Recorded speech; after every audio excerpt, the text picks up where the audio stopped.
astronómica más, una de 200 que vamos a hacer en el marco del Bicentenario de la ciudad de Vicuña. ¿Y por qué? Porque Vicuña la queremos transformar en capital mundial de la astronomía. Ya la hemos hecho, ya lo hemos logrado en el eclipse del 2 de julio del año 2019.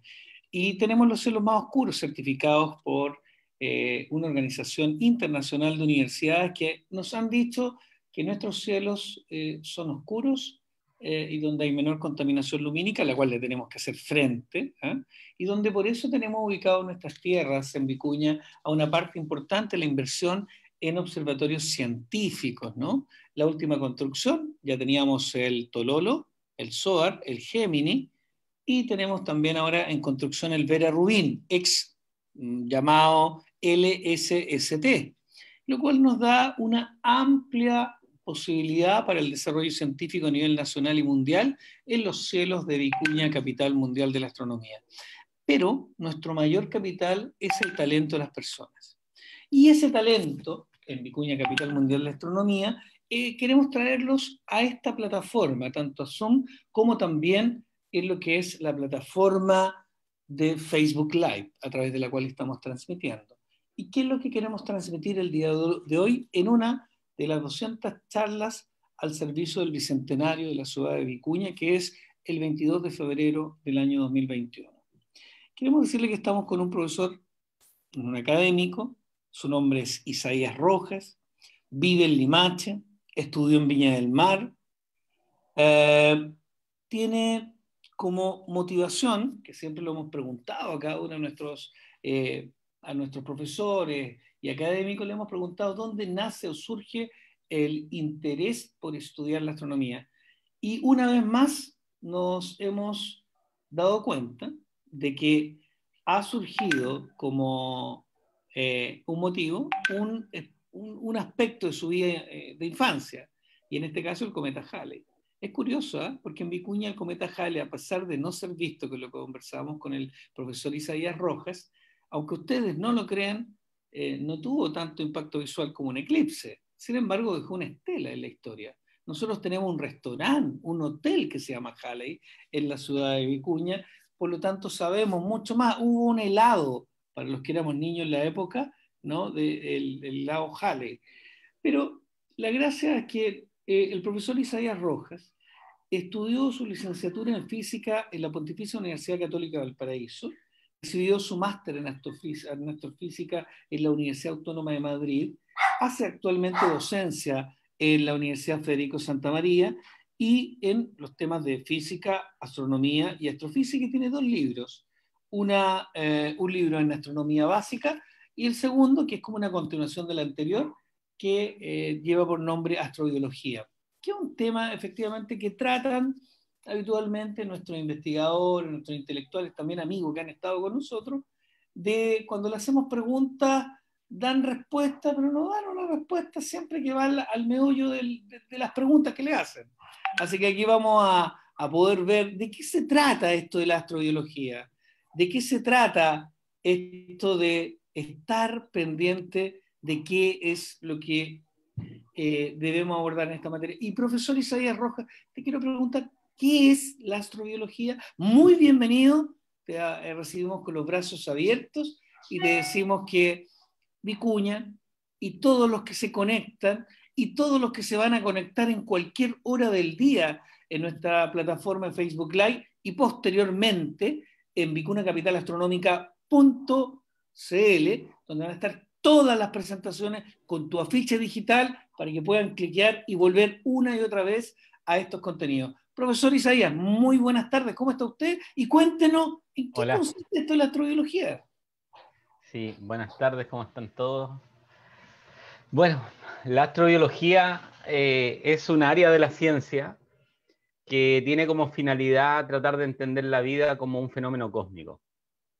Pero esto de decir que es un área de la ciencia en realidad es hasta cierto punto discutible, en el sentido de que, por ejemplo, nadie tiene duda de que astronomía es un área de la ciencia, que física lo es, biología lo es, y se dice que dentro de las discusiones filosóficas de cuándo nace una ciencia, es cuando una de las veces se dice que cuando se empiezan a dar cátedras de esa área en las universidades.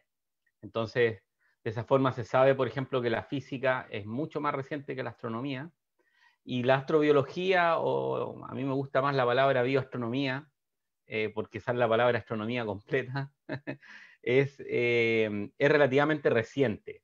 Y además porque no hay carreras de astrobiología ni de pregrado ni de posgrado, por lo menos que yo tenga en conocimiento. Hubo en algún momento en España un máster en astrobiología que creo que duró un año y no lo volvieron a repetir. Entonces, y es porque no hay gente que tenga el título de astrobiólogo. Entonces, por eso a eso me refería con que esto de que es una área de la ciencia hasta cierto punto también es discutible, ¿no? Pues justamente por el hecho de que no hay profesionales en esta área, porque finalmente en la astrobiología se juntan, cuando hay centros que se llaman de astrobiología o institutos de investigación en esta área, hay gente de muchas áreas diversas de la ciencia y de la ingeniería trabajando en conjunto. Ciertamente los biólogos trabajan bien entre ellos, pero se comunican con los astrónomos trabajan bien entre ellos, pero de alguna forma se vinculan estos saberes. A pesar de que para el biólogo y para el astrónomo, por poner solamente dos ejemplos, el método científico son dos cosas bien diferentes, ¿no? Quizá eso es lo que nos llama más la atención, Isaías. Por eso es muy relevante. Ya tenemos personas conectadas que están saludando desde Melipilla, otros que te saludan, amigo mío, profesor Isaías Rojas Peña, pusieron hasta su segundo apellido. Gente que también te conoce, que sabiendo que estás conectado, te quieren escuchar. Vamos, profesor, cuéntenos, ponga su presentación en pantalla y vamos Bueno, contando este es en mi qué gran sorpresa. consiste. Yo no tengo presentación. Ah, maravilloso. Cuando hablo de astrobiología, no suelo presentar presentaciones por una razón muy simple. Me parece que con lo que ya dije debe haber un montón de preguntas y eso siempre resulta O sea, muy bien. muchas preguntas. Resulta Porque muy todos bien, tratan entonces de evadir vamos, este tema, nos dan una respuesta incompleta. Estábamos ¿con qué profesor lo vimos? Ah, con Mario Muy, Premio Nacional de Ciencia, director de Aura. Esta fue una de las preguntas que hizo Rodrigo Rego, y yo creo que fue una de las más atractivas en su minuto. Y costó harto poder conectarnos, y al final fue uno de los momentos más emotivos, ¿no? ¿ya? Y cuéntanos, ¿qué nos puedes contar entonces la astrobiología, profesor? Bueno, ¿qué te puedo contar de la astrobiología? La astrobiología, como te decía, es un área en completo desarrollo, pero hay como dos grandes vertientes, ¿no? Que es el buscar vida en el sistema solar, esa es una, que es una forma que se desarrolla principalmente a través de ciertos experimentos o ciertas mediciones que se pueden hacer in situ.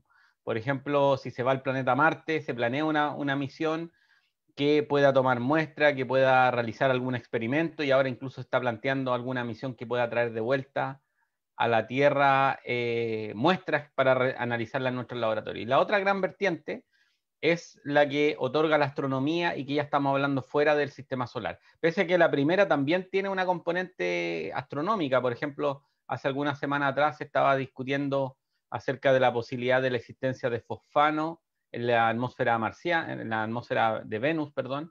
Y también hace algunos años se descubrió, por ejemplo, la presencia de metano en la atmósfera de Marte, también con técnica astronómica. Entonces, lo del sistema solar sí, también tiene una componente de astronomía, porque las misiones espaciales y el traer muestras no necesariamente están directamente vinculadas con astronomía.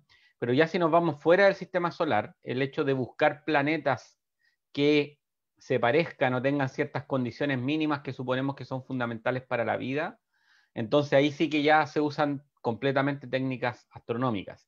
Y creo que en esa área se está avanzando bastante, porque en la medida que se han ido mejorando la instrumentación, como por ejemplo los espectroscopios, o en la medida que se están planeando misiones espaciales como el James Webb, que va a tener un tremendo espejo en el espacio sin la presencia de atmósfera, va a permitir hacer mediciones que desde la Tierra son prácticamente imposibles. Y dime Así una que, cosa, hay una dime. pregunta donde dicen, ¿qué opinas sobre el biomarcador de fosfina encontrada en Venus? ¿Es realmente un indicador que podría haber vida? A ver, la respuesta de eso es que al parecer había un problema con los análisis y los datos. Suele pasar en ciencia, el hecho de que a veces se publican cosas y después hay que rectificar. Pero si en el caso que esa medición hubiera sido correcta, no es un indicador de la existencia de vida. Eso es lo primero que hay que decir. Simplemente las personas que realizaron esta investigación y que gente bien especializada en el área del estudio de la atmósfera de los planetas, no lograron explicar las cantidades que midieron o que les pareció medir en ese trabajo de forma no biológica. Conociendo las condiciones atmosféricas, la composición química de la atmósfera de Venus, no lograron explicar completamente eso. Y entonces, dado que en la Tierra se puede asociar a ciertos procesos biológicos, se interpretó que era posible, aunque no necesariamente ocurrió, pero era posible que se pudiera explicar por esa vía. Entonces, a mí me parece que en este momento el resultado de ese trabajo está justamente en discusión por el hecho de que al parecer hay un problema entre el análisis de datos que les llevó a esa interpretación. ¿Tenemos más preguntas o no? Y cuéntanos también cuál, a tu juicio, ¿no? A tu juicio, ¿cuál es el indicador que una persona que no estudia astronomía pudiera tener como para poder ir testeando el origen del universo que pueda tener un origen biológico? O que hay una pregunta aquí media confundida, ¿no? Por eso quiero ¿Ya? tratar Pero de tratemos traducir de fácil. desenrollar la madeja. Pero cuéntame una cosa, ¿qué otros elementos o qué otros hallazgos han habido y que tú quieras comentar y que podrían ser motivo de una exploración de la expedición científica más próxima, que se viene la que mencionaste, la que va a ser el ESA Júpiter y otros, digamos? Bueno, cualquier exploración espacial en el entorno del sistema solar es tremendamente interesante. Mira, ayer estaba viendo justamente una actualización de los resultados de la misión que pasó cerca de la New Horizon, que pasó cerca de Plutón y que luego se encontró con otro objeto del cinturón de Kuiper. Y eso mostraba, por ejemplo, que al parecer Plutón se había expandido, ¿no? A diferencia de lo que uno esperaría, que un planeta frío que se fuera enfriando se contraiga, al parecer Plutón, de acuerdo a lo que se registra en la superficie, se ha ido expandiendo. Y claro, Plutón acaba de pasar como en la zona más próxima al Sol, entonces está en su periodo de, a pesar de que se está alejando, en el cual ha estado más caliente, por lo menos por irradiación solar. Y lo que hace pensar que debajo de Plutón podría haber un océano de agua líquida, que es algo que ya se conocía, por ejemplo, en el caso de Europa y en el de Calisto, si no me equivoco, que son dos tipos de objetos que son satélites, pero que tienen una capa de hielo y bajo esa capa de hielo una capa de agua líquida. Entonces, básicamente, independiente de que no estaba dentro de los objetivos, por ejemplo, de la misión, saber si necesariamente había un océano de agua líquida en Venus, perdón, en Plutón, dudo que alguien lo haya realmente imaginado de esa manera. Las misiones siempre te pueden traer sorpresas de este tipo. Entonces, cualquier misión que se realice para investigar algún planeta del sistema solar, algún asteroide o algún cometa, son tremendamente interesantes porque te van a entregar conocimientos que a veces ni siquiera a priori te puedes imaginar el alcance que tienen o las consecuencias que pueden tener en el conocimiento, no solamente de cómo se origina la vida, sino que también en el hecho de pensar escenarios posibles donde pudiera existir la vida. Y por lo menos en el caso de la Tierra, donde hay agua, hay vida. Ahora, si eso es extrapolable a otros cuerpos del sistema solar o incluso fuera del sistema solar, eso es desconocido hasta el momento. Entonces, cuando hablamos o nos referimos a condiciones de habitabilidad, porque ese es el tema de fondo, lo que se está descubriendo son condiciones de habitabilidad, ¿cierto? Así es. Hubo ciertas pruebas en el desierto que vinculaban a pruebas de expediciones de la NASA a la Luna, en Marte, ¿cierto? Han habido libros sobre el viaje a Marte, la búsqueda de una fuente de vida, pero más que una vida es de una habitabilidad pasada o también de una habitabilidad futura. Eh, ¿Hay algún otro descubrimiento que para ti ha sido relevante en los últimos años? Bueno, hay varios descubrimientos que uno puede nombrar. Por ejemplo, el hecho de la existencia de planetas en Alpha Centauri, que alguien puede decir, bueno, ¿y qué tiene que ver eso con la vida? Bueno, la verdad es que no es posible en este momento descartar de que pueda existir algún planeta con condiciones habitables, porque también eso es algo que hay que definir y no está tan claro, pero el hecho de que es la estrella más cercana, o en realidad Próxima Centauri es más cercana, pero está dentro del conglomerado de estrellas que están más próximas. Y si bien es cierto, están aquí a la vuelta de la esquina del vecindario, nos llevaría muchísimo, muchísimo tiempo poder mandar una misión que pueda ir a ese lugar a ver in situ lo que hay, ¿no? Que es más o menos lo que nosotros podemos ver en las películas o en las series de ciencia ficción. Entonces, a mí me parece que ese descubrimiento es tremendamente notable. También el hecho de que se han descubierto, se pueden estudiar las trazas de ciertos compuestos químicos en la atmósfera de otros planetas, de planetas que están en torno a nuestras estrellas, me parece que es tremendamente relevante. En ese sentido, ¿hay alguna película? Porque la ciencia ficción ha tomado una parte de estas investigaciones para poder desarrollar algunas guiones y, por supuesto, algunas realizaciones cinematográficas. ¿Hay alguna que a ti tú crees que se haya vinculado más con el real análisis de habitabilidad y análisis químico de esas condiciones de habitabilidad en otro lugar del universo? Mira, lo que yo he visto hasta el momento, soy bien bueno viendo ciencia ficción, series y películas, es que básicamente lo que hacemos es replicar lo que conocemos de la Tierra. Cuando uno ve los escenarios, por ejemplo, son desiertos como lo hay en la Tierra, o son planetas con océanos como hay en la Tierra, y si tienen algún tipo de vida, también tienen vegetación, tienen flores, y son cosas muy particulares de la Tierra. De hecho, eh, encontrar seres bípedos, por ejemplo, son cuestiones que más que nada lo que hacen es pensar de que estamos viendo el universo de una manera muy antropocéntrica. Entonces, a mí me parece que hasta el momento lo que hemos visto en las series de ciencia ficción en el ámbito de esta área no es nada más que replicar lo que tenemos en la Tierra. Y por lo tanto, nuestra imaginación parece estar ciertamente sesgada por lo que nosotros conocemos como experiencia en nuestro propio planeta. Por ejemplo, las flores, los árboles son cosas muy, muy recientes en la historia evolutiva del planeta.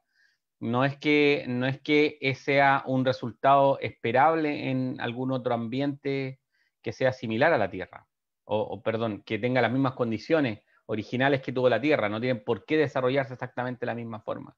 Incluso si pudiéramos echar atrás el tiempo y tal vez cambiar alguna pequeña circunstancia, como por ejemplo, no sé, el asteroide que cayó hace 65 millones de años, si pudiéramos viajar en el tiempo y eliminar ese evento fortuito, la historia de los organismos vivos en la Tierra sería completamente diferente a lo que tenemos en la actualidad. Totalmente de acuerdo. Podríamos tener a series infinitamente más grandes que los que conocimos y a lo mejor una habitabilidad que se vio fuertemente afectada con ese episodio. Ahora, para quienes se están conectando, les queremos recordar que estamos viendo una ponencia sobre la astrobiología, que esto es lo que relaciona a ciencias como la astronomía, la astrofísica, la biología, la química, y me llama mucho la atención que también se habla de la antropología, entre otras para aproximarse de manera trans o interdisciplinaria a fenómenos como la vida, donde la física, la química y la biología se entrelazan. Creo que es una buena definición para que quienes nos están escuchando puedan seguir haciéndose una idea más formal, ¿no?, de qué estamos conversando en materia de astrobiología.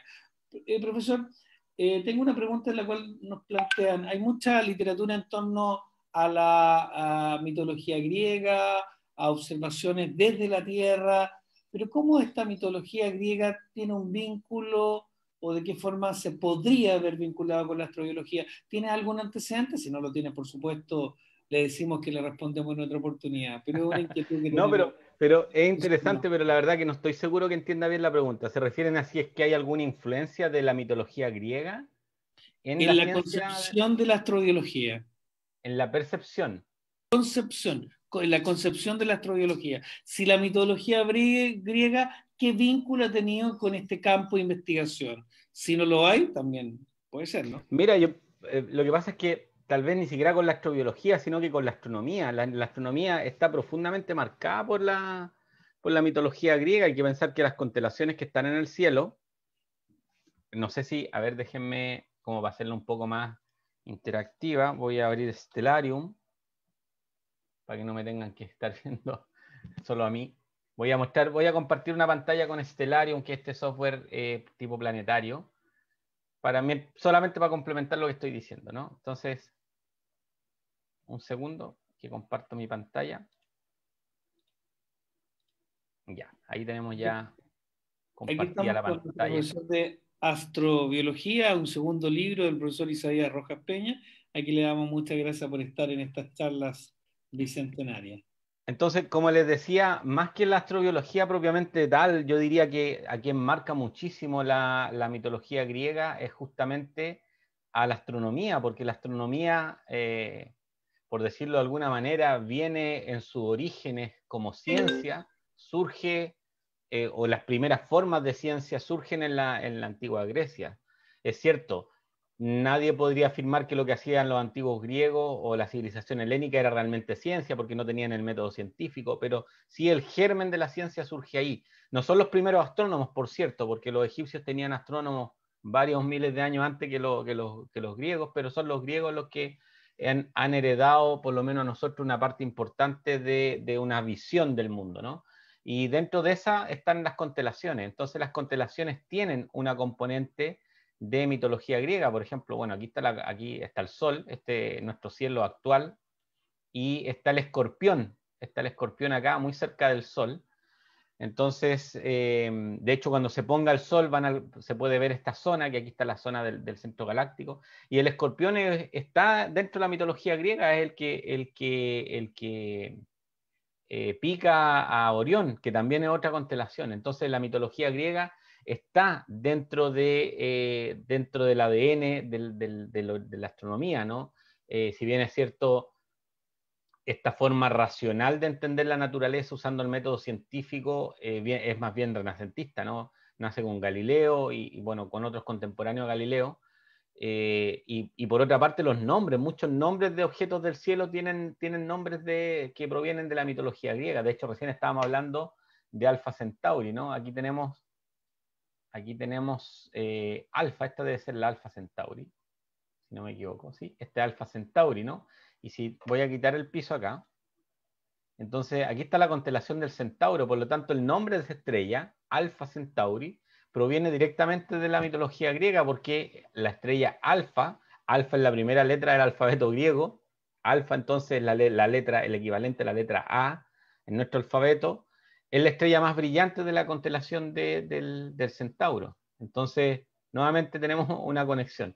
La verdad que no sé si estoy respondiendo directamente a la pregunta que estaban haciendo, pero yo Totalmente me ha respondido, profesor, porque claramente uno en la medida que te escucha, uno va descubriendo las implicancias culturales de este campo de investigación como es la astrobiología, porque buscan como una conexión entre la filosofía, el humanismo y la ciencia para ver que cualquier investigación de naturaleza propiamente científica, cuánto nos puede afectar en términos de impacto cultural inclusive.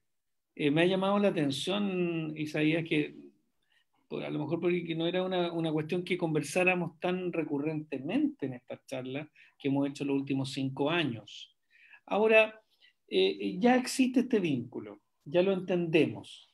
Ahora la pregunta que uno se hace, sabiendo que vienen nuevas expediciones, como dijo al comienzo de la charla, ¿cuál es la tarea de investigación en Chile que quizás está gatillando que usted u otros académicos y o investigadores, cuáles son las preguntas que se están haciendo hoy?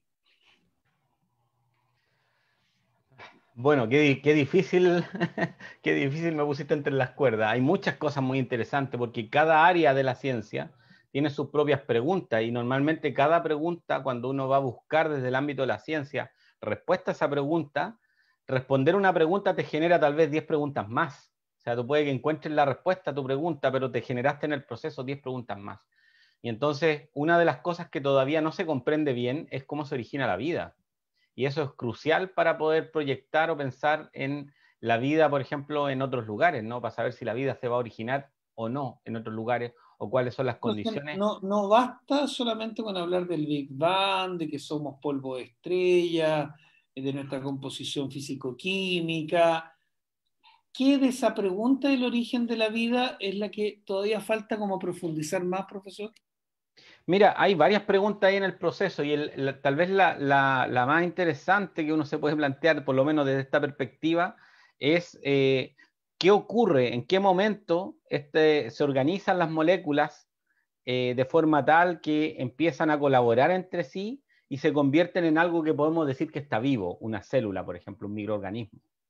Ese proceso no está completamente claro, porque, por ejemplo, para que la información, para que un organismo se pueda decir tiene capacidad reproductiva, ¿no? Porque si no tiene capacidad reproductiva, ese objeto se va a extinguir, ¿no? Supongamos que hay algo vivo, pero que no tiene capacidad reproductiva, entonces esa especie va a desaparecer. Entonces, un microorganismo, una célula, pensemos, por ejemplo, en qué momento su microorganización de las moléculas que tiene dentro comienzan a replicarse y a producir organismos que tienen las mismas características que el progenitor, por cierto, tal vez con algún error en el proceso, que va a permitir que esto se diversifique. Entonces, ¿en qué momento podemos decir surgió, en qué momento este conjunto de moléculas que se juntaron, podemos decir que está viva? Y esa es una discusión que está completamente abierta. De hecho, bueno, estamos en la actualidad en medio de una pandemia donde el causante de la pandemia, aparte del ser humano claramente, o el protagonista de la pandemia es un virus.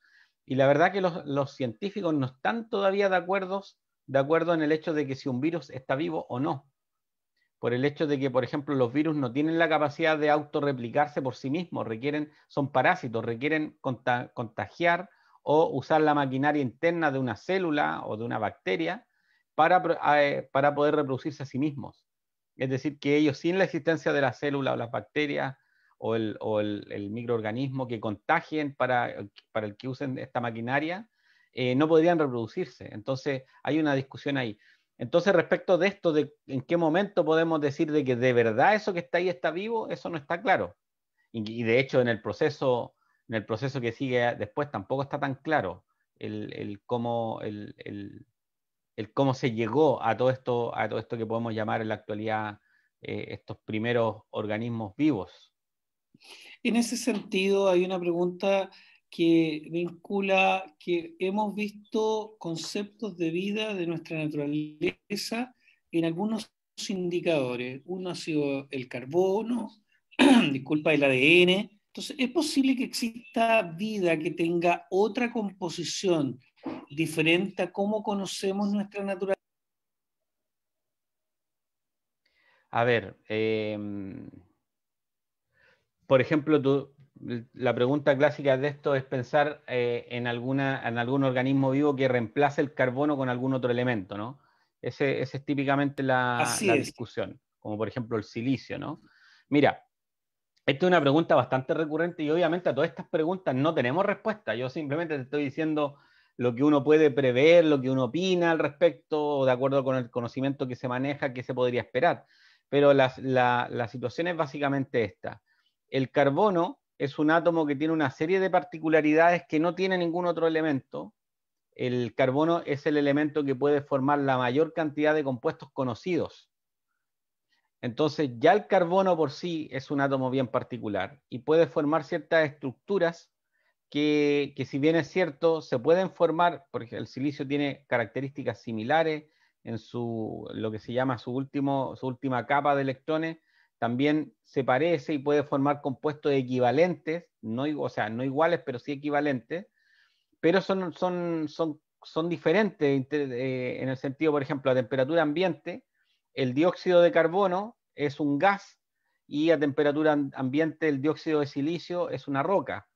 Entonces, las características tienen un rango en el cual sus fases son diferentes. A ver, no sé si estoy complicándome más con la terminología que lo que puede ser, pero por No, ejemplo, dale, por favor. en el ambiente en el cual nosotros vivimos, el agua puede estar en tres estados posibles, ¿no? El líquido, que lo vemos cuando abrimos la llave o en un río o en el océano, en un lago, en estado sólido, hielo, nieve, y en estado gaseoso, que no lo vemos, el agua gaseosa es invisible. Cuando nosotros vemos algo blanco, es el agua que está cambiando de estado. Las nubes no están compuestas de vapor de agua, sino que de agua condensada. Y en nuestra atmósfera existe agua en estado líquido. Y entonces en esas condiciones el carbono puede formar una serie de compuestos que el silicio no puede, o que los para que se comportaran igual, el agua no estaría en estos tres estados.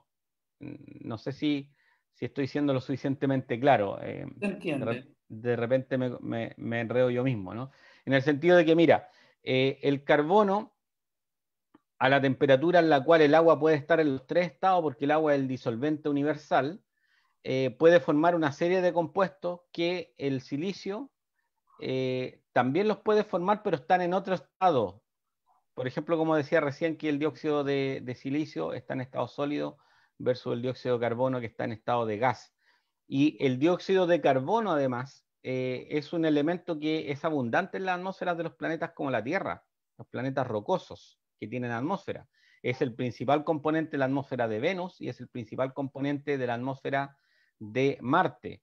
Y también fue en algún momento de la historia el principal componente de la atmósfera terrestre. Entonces, no se conoce una atmósfera, por ejemplo, de algún planeta extrasolar que esté compuesta por dióxido de silicio. Entonces, desde esa perspectiva, yo diría que las formas de vida que nosotros conocemos con el carbono no se podrían reemplazar por una forma de vida como el silicio. Tendría que ser una forma de vida completamente diferente, que no dependa del agua, que no dependa de las características de nuestra atmósfera, de cómo uno esperaría o cuáles eran las condiciones que tenía la atmósfera de la Tierra en su origen. Sería una vida completamente diferente. Y desde esa perspectiva, el silicio tampoco tiene la capacidad de formar tantos compuestos como lo puede hacer el carbono. Entonces, es fácil decir, oh, qué entretenido, organismos de silicio, pero en realidad no tiene la misma versatilidad y eso lo pone un poco difícil como para pensar que de forma natural esto ocurra. Pero la verdad que sabemos tan poco de la vida, de hecho ni siquiera podemos definir correctamente qué es lo que es la vida, que tampoco podemos descartar este tipo de cosas. Así que la respuesta es que con lo que uno conoce de la vida pareciera que no, pero en realidad desconocemos tanto de la vida que no lo podemos descartar. Se entiende la respuesta. Hay una hoja de ruta que surgió en 1997 del Instituto de Astrobiología de la NASA, donde abordaron tres preguntas: cómo comenzó y evolucionó la vida, existe vida en otros sitios del universo, y yo creo que hay una pregunta que me quedo con la tercera de esta hoja de ruta, que es la que te quiero plantear. ¿Cuál es el futuro de la vida en la Tierra y más allá? Obviamente, para intentar responder esto se requiere un trabajo interdisciplinario y mucha investigación. Pero, ¿cuál es el futuro de la vida en la Tierra? ¿Cuáles son las claves de lo que se ha planteado en las últimas investigaciones, Isaías?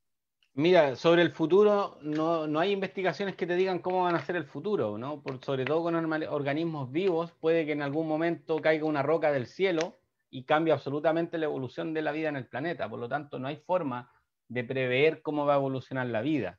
Lo que sí podemos usar experiencias de lo que ha ocurrido ya en la historia de la vida en la Tierra como para más o menos imaginarnos lo que puede ocurrir. Y lo que está ocurriendo en este momento es que la Tierra está contaminada por un organismo que está descontrolado reproduciéndose y depredando su ambiente, que somos justamente nosotros los humanos.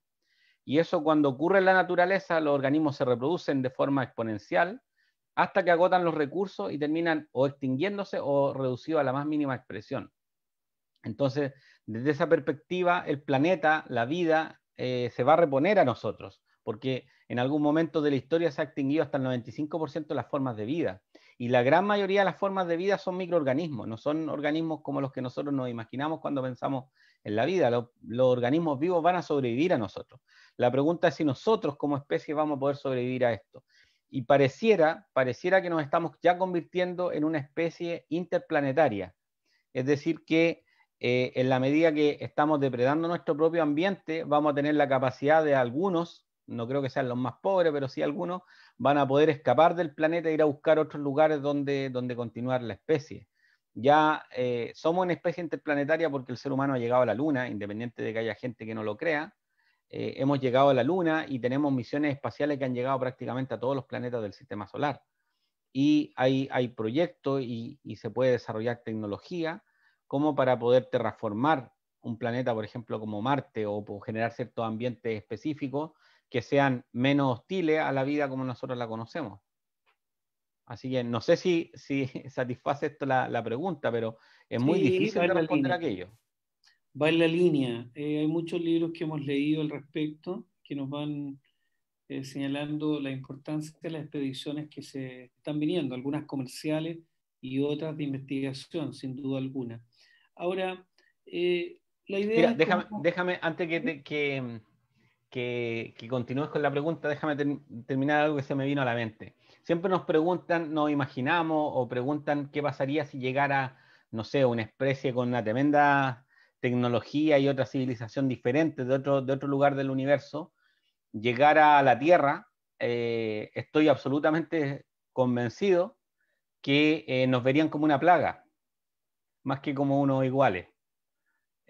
Así que estas películas de repente de ciencia ficción donde llegan los extraterrestres a matar a los seres humanos, puede, puede que sea hasta bueno para el planeta que ocurra eso. Nosotros lo hacemos con las termitas, por ejemplo, ¿no? Si una casa se contamina con termitas, lo primero que hacemos es fumigar, ¿no? Y buscar alguna forma de exterminarlas. Ahora te devuelvo, por favor, la... Sí, no, es que he tratado de seguir viendo cuáles son los retos que esta disciplina, que es un programa de astrobiología que existe en la Universidad de Washington, en varias universidades españolas también, que han marcado un hito incluso en la astrobioética, y son discusiones interesantes para alumnos, para profesores, para la comunidad en general. He visto varias publicaciones, pero el tema es cuándo se estima que el visitar planetas o algunos viajes, digamos, a distintos objetos del sistema solar, ¿cuándo se puede estimar que se demuestre vida extraterrestre? Hay algunos que han planteado que puede ser hacia el año 2030, ya con un programa completo de viajes, ¿no? Pero, ¿qué crees? Y para eso falta muy poco. ¿Cómo eso va a cambiar las conversaciones a nivel mundial? La verdad que he estado dimensionando cómo esta área de la investigación puede cambiar las conversaciones. Ya tenemos a varios exponentes nacionales que han abordado en sus libros parte de esta materia, una parte de esta materia, pero es singular, Isaías. Se estima con estos programas que de aquí al 2030 se va a estar en condiciones de analizar estos componentes para poder determinar efectivamente vida extraterrestre. Y eso me dejó helado. Sí, bueno, yo opino diferente. La verdad que pienso que la especie humana suele ser tremendamente arrogante y ponerse esos plazos cuando todavía no tenemos muy claro cómo entendemos, cómo definimos la vida, es difícil. Es posible que ya la hayamos descubierto y no nos hayamos dado cuenta. Mira, lo que estoy proyectando en esta imagen es una fotografía de microscopio electrónico de un meteorito marciano encontrado en la Tierra. Este es un meteorito marciano que se encontró en la Antártida y aparece acá una estructura que está marcada con esta flecha, que es una estructura que es algo así como un collar de perlas, con un compuesto de hierro que se llama la magnetita. La magnetita es típicamente un material que tiene esta propiedad magnética, de hecho, por eso se llama magnetita, es un óxido, un óxido férrico, que tiene esta propiedad magnética. Y resulta que esta aquí tal vez no se ve tan clara porque la imagen tal vez no es de la mejor resolución, pero aparece aquí una estructura que se llama como un collar de perlas, en las cuales se forma la magnetita como en bolita, una al lado de la otra, y esta magnetita es de origen marciano, no es algo que se haya producido producto de contaminación terrestre. Y resulta que, y aquí viene lo interesante, te voy a compartir otra imagen. Vamos a compartir esta ahora. Esto que está acá, ¿sí? Sí, se ve bien. Esto es una fotografía de una bacteria terrestre. Es una bacteria, es un tipo de bacteria que se llama magnetotácticas. Son bacterias que utilizan el campo magnético terrestre para alimentarse. Y entonces, para poder utilizar el campo magnético terrestre, tiene una especie de brújula que está hecha por una cadena de magnetita, que son estas bolitas oscuras que se ven acá. En la Tierra no se conoce ningún proceso natural, no biológico, que pueda construir estas cadenas de magnetita.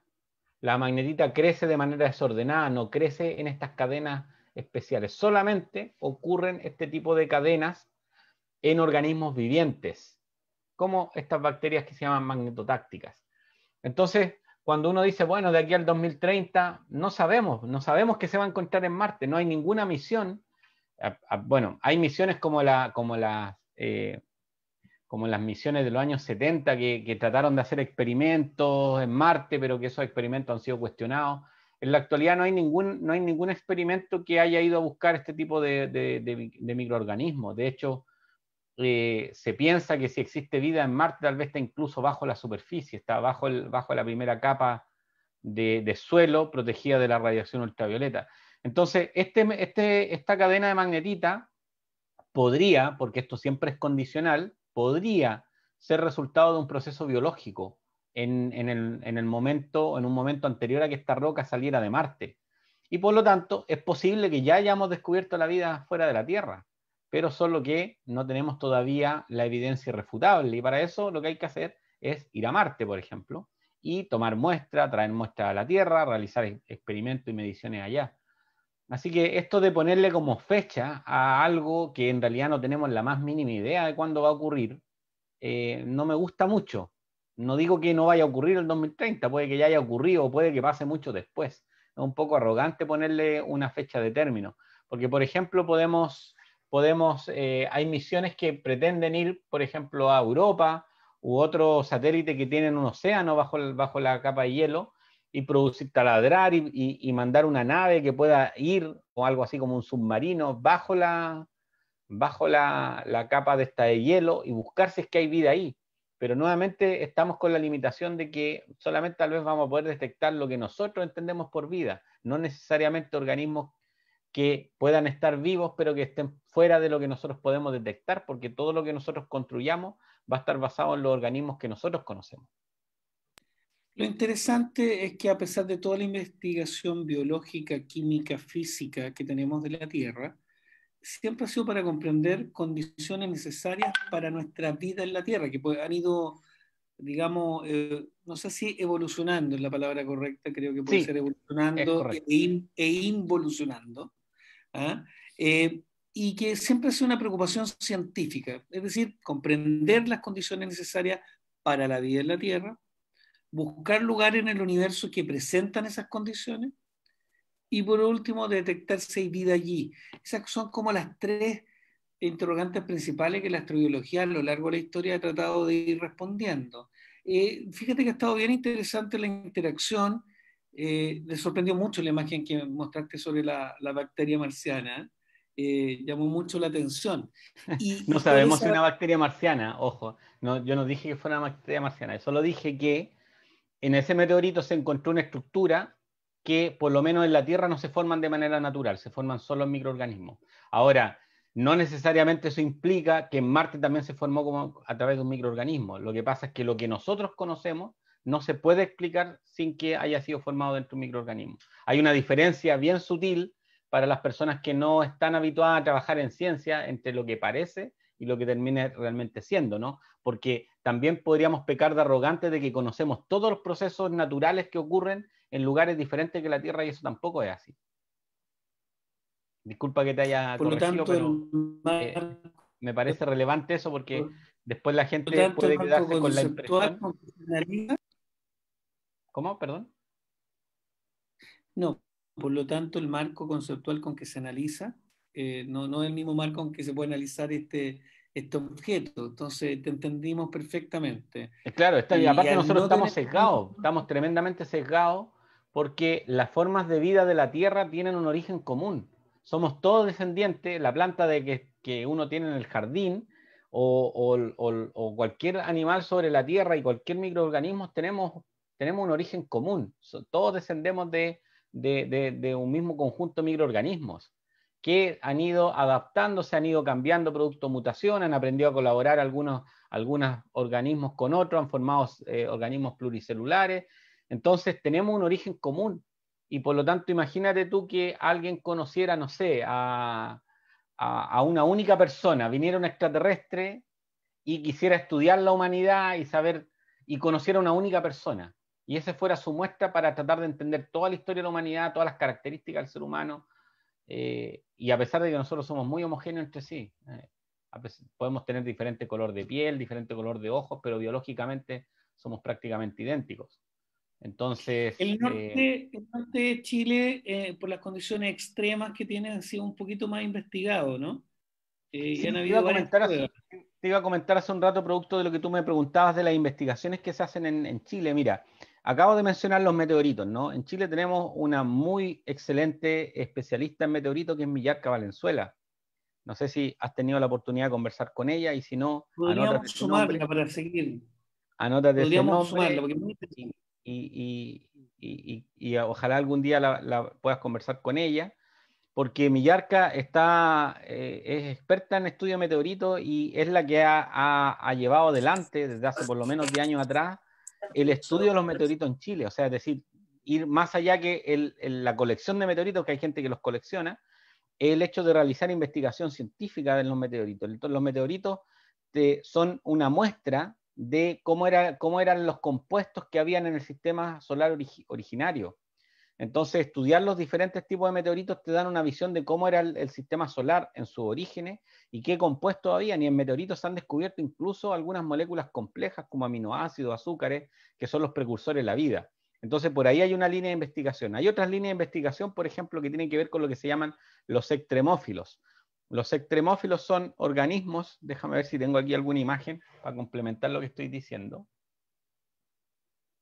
para que no parezca Estamos con tan... el profesor Isaías Rojas Peña con el tema de la astrobiología, que busca responder preguntas muy relevantes sobre la investigación del origen de la vida, las condiciones de habitabilidad y cómo se proyecta el futuro de la vida tanto en la Tierra como en planetas de nuestro sistema solar. Ya, te Muy voy a interesante. compartir una imagen. Mira, Estaba simplemente para, rellenando más, profesor, estaba rellenando. sí, simplemente es para complementar. Esta es una imagen, no recuerdo la fuente, son imágenes que están en mi libro y en el libro están citadas las fuentes, pero espero que nadie se enoje porque no recuerdo la fuente. Pero mira, es básicamente una representación de lugares donde existen microorganismos que las personas de ciencia hace tal vez 50 años atrás pensaban que era imposible que existiera vida. Aparecen, por ejemplo, en los salares. En los salares se han descubierto microorganismos viviendo en la sal propiamente tal. No sé si ustedes saben, la sal se ocupa para deshidratar. Entonces las membranas celulares, que tienen unos canales que se llaman del sodio, permiten que los iones vayan de un lugar a otro. Entonces si uno pone un organismo vivo en la sal, se termina deshidratando. De hecho, es una forma de conservar la carne también, ¿no? Porque se produce una osmosis inversa cuando uno pone un objeto vivo en la sal. Pero sin embargo hay organismos que viven felices la vida. Hay otros organismos que viven en esto de acá, que es una representación de lo que se llaman las chimeneas hidrotermales, y hay organismos viviendo felices de la vida en agua muy, muy caliente, más caliente que 100 grados, y con una serie de elementos que son realmente tóxicos para la gran mayoría de los organismos vivientes. Hay organismos viviendo ahí. Hay organismos viviendo en lagunas alcalinas, hay organismos viviendo a temperaturas bajo cero. Entonces, estos tipos de organismos que se llaman las arqueobacterias, o también se les llama extremófilos, son organismos que nos muestran que la vida es bastante más versátil de lo que nosotros pensamos. Nosotros como seres somos muy poco versátiles. De hecho, yo estoy con ropa acá, ¿no? Y me imagino, espero que todos ustedes también estén con ropa si es que tienen su cámara encendida, ¿no? Porque nosotros no tenemos una piel que nos permita vivir en todos los ambientes de la Tierra. O sea, el ser humano ha ocupado prácticamente todos los lugares del planeta Tierra, pero en todos esos lugares requiere tener ciertas cosas adicionales que nos permitan mantener en esos ambientes, porque no somos versátiles realmente. Necesitamos abrigo, necesitamos protector solar para no quemarnos la piel, necesitamos una serie de agregados para que podamos vivir en estos ambientes. Sin embargo, eso nos hace pensar de que la vida no es tan versátil, y la verdad es que hay organismos que son, o sea, la vida es capaz de colonizar prácticamente cualquier ambiente, donde uno pensaría que no hay organismos vivientes, sí los hay, y son estos tipos que se llaman los extremófilos. Entonces, en Chile hay lugares donde se pueden estudiar extremófilos y hay gente que trabaja también en esta área. Entonces también es un área en la cual se puede desarrollar desde Chile. Súper interesante, Isaías. Te vamos a contactar para que después nos puedas dar los datos de la investigadora que nos planteaste, que nos pareció muy atractivo para seguir esta línea. Recuérdame cuál era el nombre de la bacteria que nos puso en pantalla, porque alguien nos hizo la pregunta en la red Me, me, para que no se me olvide. perdí por algún... Magneto algo. Ah, ya, las bacterias, sí, porque perdí por algún momento el audio. Se llaman bacterias magnetotácticas. Bacterias magnetotácticas. Magnetotáctica, Sí, ahí está la respuesta para quien nos consultó. Yo quiero ir sí. terminando esta presentación, esta conversación muy entretenida, dándote las gracias, profesor Isaías Rojas Peña, señalando para los interesados dónde pueden adquirir el libro Ah, que, que sí, bueno, sacaste, digamos, sobre mi esta libro lo materia. pueden descargar de internet desde Google, por ejemplo, el Google Books, que tiene un repositorio, una base de datos de una cantidad impresionante de libros, de ahí lo pueden descargar. O basta con que pongan astronomía elemental, Isaías Rojas, y los va a llevar a alguna página donde ahí está, en muchos lugares donde está el PDF para descargar el PDF. Ahora, si hay alguien que prefiere el papel, eso se tiene que comprar directamente en la Universidad Técnica Federico Santa María, en la biblioteca. Y la Universidad Federico Santa María tiene campus en Valparaíso, en Santiago y en Concepción, en Viña también. Entonces es un poco más difícil, entiendo yo que también los pueden enviar, pero ahí ya desconozco el protocolo y el procedimiento. Es decir, el libro no está en en las librerías ordinarias, sino que está directamente comprarlo en la universidad. Un hermoso esfuerzo, ¿no? Por escudriñar en esta ciencia menos conocida. He visto algunas experiencias que se realizó en la Universidad de Antofagasta con estudiantes, viendo que las condiciones extremas del desierto da pie para que muchos niños y jóvenes entendieran que desde su propio entorno se puede comprender algo más que la ciencia básica tradicional. Hubo un trabajo muy lindo al respecto. Y quiero recordar la hoja de ruta del Instituto de Astrobiología de la NASA, que tiene tres cuestiones fundamentales: cómo comenzó y evolucionó la vida; la segunda es cuál es el futuro de la vida; no, la segunda, ¿existe vida en otros sitios del universo? Y la tercera es cuál es el futuro de la vida en la Tierra y, por supuesto, más allá de nuestras fronteras. Es parte con lo cual estamos cerrando. ¿Nos quieren mostrar algo más, por lo que veo, No, no, Isaí? estoy dejando simplemente una imagen de fondo para concluir, que muestra un poco el hecho de que nosotros como seres humanos hemos dividido las ciencias, ¿no? Y decir que la biología es una ciencia, la química otra, y en realidad la naturaleza no tiene esas divisiones, o sea, hay un continuo entre los objetos que están fuera de la Tierra, incluso fuera del sistema solar, como hay procesos astronómicos que conllevan a la formación de ciertos elementos y ciertos compuestos que después terminan en los discos de los planetas y son parte primordial de la formación de los planetas, y otros elementos que van cayendo después a través de polvo, a través de meteoritos, de cometas, que van realimentando a un lugar como la Tierra para proveerle de los elementos que finalmente van a ser los que van a formar a los primeros organismos. Así que esta división ficticia que tenemos es simplemente un problema nuestro que le ponemos límite, decimos aquí termina una ciencia y empieza la otra, y en realidad la naturaleza no tiene esa división. Así que esa era la imagen que estoy compartiendo, que es un poco que todo está tremendamente relacionado y vinculado. Es muy interesante como planteaste que muchas veces la ciencia tiene una arrogancia para que en su marco teórico que hoy día tenemos intenta explicar aquello que desconocemos. Creo que me quedo también con ese aprendizaje, Isaías, y darte las gracias a un hombre que vive en Limache, que estudió en Viña del Mar, que estuvo y se especializó en la Católica de Valparaíso, que desarrolló su posgrado en la Universidad Autónoma de Madrid y que ejerce docencia en la Universidad Federico Santa María en física, astronomía y astrofísica. Quiero darte las gracias, profesor Isaías Rojas Peña, por el esfuerzo de sumarte a este desafío, de crear contenido, de generar un público interesado cada vez más en distintas temáticas, ¿no?